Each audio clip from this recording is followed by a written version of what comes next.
श्री शिवाय नमस्तुभ्यम। हर हर महादेव। आप सबको पता है कि पितृपक्ष के कुछ ही दिन शेष बचे हैं और आपको लगे कि आपके पूर्वज पितृ हैं, अगर आप पर पितृ दोष है या फिर आपके पूर्वजों को शांति नहीं मिल रही है, अगर आपके पूर्वज पितृ नहीं है, उनकी अचानक मृत्यु हो गई और अगर वो भूत प्रेत की योनि में है, अगर आपके घर में सुख समृद्धि नहीं है, धन की कमी है, बीमारी बहुत है, कलह क्लेश बहुत है, कुछ भी आपके साथ अच्छा नहीं हो रहा है, हर दिन कुछ ना कुछ आपके सामने परेशानी आ रही है, तो आज की कथा में पूज्य गुरु जी ने पहली बार एक नया उपाय बताया है पितृ दोषों से शांति के लिए और धन धान्य की प्राप्ति के लिए।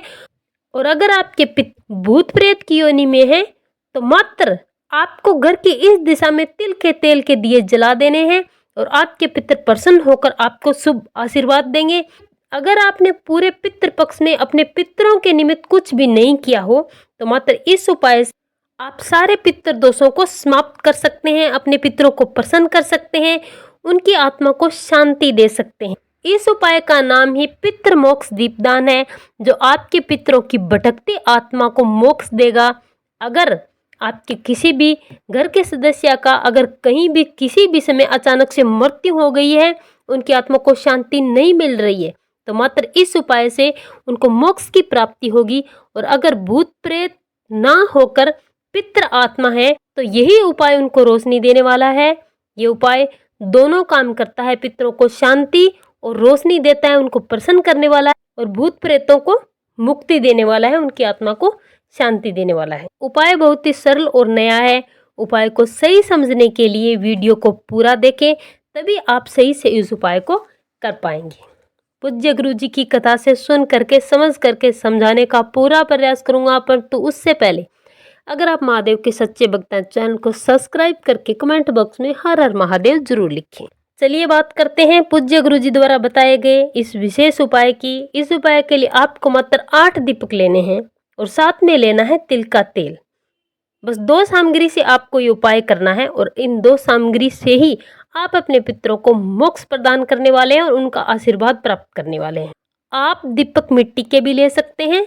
अगर आपके पास मिट्टी के नए दीपक नहीं है तो आप 8 दीपक आटे से तैयार कर लें और इन 8 दीपक में आपको लंबी बाती लगा लेनी है और इनमें तिल का तेल डाल देना है। सिर्फ तिल का ही तेल डालना है, इस बात का विशेष ध्यान रखें। अब आपको ये दीपक लेकर चले जाना है अपने घर के मुख्य दरवाजे के पास और अपने घर के मेन गेट के अंदर की तरफ ये उपाय करना है। यहाँ पर आप अपने पूर्वजों की, आपको लगे कि इन पूर्वज की मृत्यु के बाद आपके घर में कुछ भी अच्छा नहीं हो रहा है, सारी तकलीफें आ रही है, तो उन पूर्वजों की तस्वीर आपको दक्षिणी दिशा की तरफ मुँह करके रख देनी है। आप किसी मेज या स्टूल पर उनकी तस्वीर को दक्षिणी दिशा की तरफ मुँह करके रख दें। ध्यान रहे तस्वीर का मुख दक्षिण दिशा की तरफ करना है। इसके बाद आपको इन सभी दीपक को इस स्थान पर प्रज्वलित करना है, परंतु ध्यान रहे दीपक का मुख आपको कैसे करना है। तो आप एक दीपक का मतलब जब आप पहला दीपक प्रज्वलित करेंगे तो उस दीपक का मुख आपको अपनी तरफ करना है और दूसरा दीपक जब प्रज्वलित करेंगे तो उसका मुख आपको अपने पूर्वज की तस्वीर की तरफ करना है। इसी प्रकार से तीसरे दीपक का मुख अपनी तरफ और चौथे दीपक का मुख अपने पूर्वजों की तस्वीर की तरफ और 5वें दीपक का मुख अपनी तरफ, 6ठे दीपक का मुख अपने पूर्वज की तस्वीर की तरफ और इसी प्रकार से 7वें दीपक का मुख आपको अपनी तरफ करना है और 8वें दीपक का मुख आपको अपने पूर्वज की तस्वीर की तरफ करना है और इसी प्रकार से आपको 8 दीपक प्रज्वलित कर देने हैं। और इस बात का विशेष ध्यान रखिए कि लगभग ये दीपक 2 घंटे तक जलने चाहिए, पूरी रात ना जलें, क्योंकि आपको सोने से पहले ही इन दीपक को पूरा जला देना है। सोने के बाद अकेले दीपक ना जले, इस बात का भी आपको ध्यान रखना है। ये उपाय आपको 4 अलग अलग दिन अलग अलग करना है और आप ये उपाय शाम के समय से ही करना। रात 10 बजे तक सोने से पहले इस उपाय को कर लेना। ये उपाय आपको पितृ पक्ष की अमावस्या के दिन करना है पहली बार, और दूसरी बार आप अमावस्या के बाद आने वाली अष्टमी पर इस उपाय को करेंगे और तीसरी बार आप इस उपाय को उसके बाद आने वाली पूर्णिमा तिथि पर करेंगे और चौथी बार आप उसके बाद आने वाली कृष्ण पक्ष की अष्टमी पर करेंगे।